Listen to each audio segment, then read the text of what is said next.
Bonjour à tous, on se retrouve pour un nouvel événement. Aujourd'hui, le The 50 se dispute à Vincennes sur un parcours de 2700 mètres. Ils sont tous au même poteau, 16 concurrents âgés de 7 à 11 ans. Ils n'ont pas gagné 341 000 euros.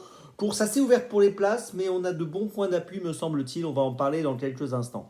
Avant toute chose, je vous rappelle que vous pouvez vous abonner à la chaîne YouTube de The Tur. Vous pouvez activer la cloche aussi pour être informé dès que mon prono est posté. Puis n'oubliez pas, c'est important, je vous le dis tous les jours, le jeu responsable, les mentions qui sont en bas ici. Allez, je vais démarrer. Donc, mon prono en 6 pour ce The 50 et tous les paris associés, jeux simples, jumelés, trio, etc. J'ai retenu en tête sur le podium 3 chevaux qui me semblent être de bons points d'appui. Donc, je vous invite vraiment à vous appuyer sur ces 3-là qui ont un bon profil. Tout d'abord, en première position, le 15, Hannibal Tuileries, qui est en grande forme. Si on prend ses 10 dernières courses, il a fini 9 fois dans les 3 premiers. Donc, vous voyez que c'est vraiment quand même un très très beau coefficient de réussite. Il vient de gagner le prix de Granville le 20 janvier à Vincennes sur ce parcours des 2700 mètres. Il avait gagné auparavant le prix de Cran le 25 décembre sur ce parcours également des 2700 mètres. Une nouvelle fois, il doit jouer un très bon rôle dans cette course associée à Mathieu Abrivard. En deuxième position, je retiens un autre cheval plutôt régulier, plutôt sérieux. 10 dernières courses, 7 fois sur le podium. C'est le numéro 10, Air We Go, qui a fini 3e du prix de Granville derrière Hannibal Tuileries, donc le 20 janvier dernier. Qui a fini également 3e du prix de Cran derrière Hannibal Tuileries le 25 décembre. Entre les deux, il a gagné le prix du Limousin le 9 janvier sur 2850 mètres. Là encore, on est obligé de lui accorder beaucoup de crédit.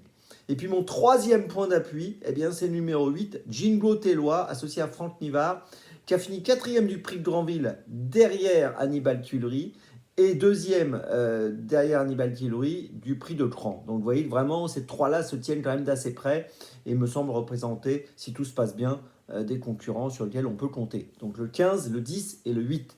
Derrière, c'est plus compliqué. Alors en 4e position, j'ai retenu le 16, Eurecavri, qui est pas mal engagé, avec 338 160 euros de gain pour une qualif à 341 000, c'est bien.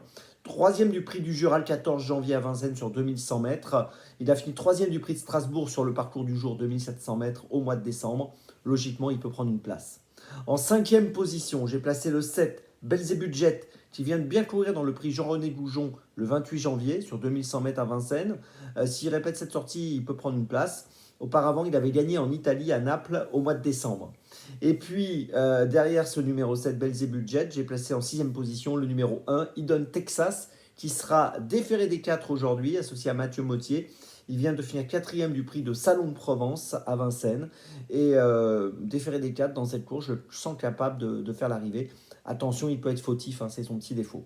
Je vous résume mon choix en 6 pour ce The 5 cordes. Donc en point d'appui en base, le 15, le 10 et le 8. Et derrière, le 16, le 7 et le 1.